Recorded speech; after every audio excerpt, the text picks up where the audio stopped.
Did Bad Bunny help me close this deal? Here's the story. Let me know what you think. There was this one prospect who owned a large chain of pizza restaurants. I think they had like 40 locations in Canada and they were expanding into the US. It was a pretty big potential deal. He had gone through one of our SEO specialists. He was on a call with them. You know, they scheduled a follow-up call. Our prospect didn't show up for that follow-up call. So he told me about the story, and I wanted to kind of give it one last Hail Mary just to see if everything was okay, because the call, from all signs, the call went really well and he was actually very excited to move forward. So I called him, he didn't pick up, and at that point I was just like, okay, well, it looks like we just lost the deal. I was just like, okay, well, let me just take a break, and I put on the new Bad Bunny album that just kind of dropped, and I just cranked it up, and that's how I usually meditate. It's like through music.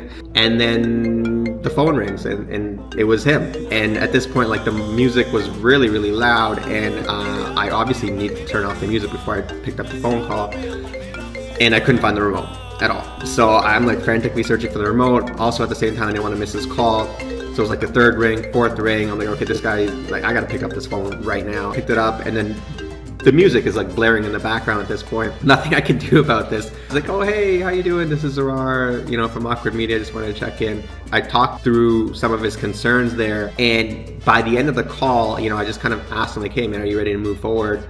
And he knew, like, I was playing Bad Bunny. I couldn't hide it. It was so loud in the background.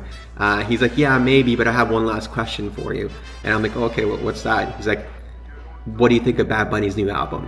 And I'm like, oh, it's actually pretty dope, man. And he's like, okay, cool, let's move forward. So again, relatability. He obviously liked Bad Bunny. I like Bad Bunny. I don't know how much that had to do with the sale. Probably a little bit, but at the same time, I think I addressed his concerns. And maybe the thing that may have helped to kind of put him over the top was like, hey, he was hearing the same type of music that he enjoyed while he was on the call, which I thought was actually going to be a detriment to the phone call, but it actually ended up helping me out.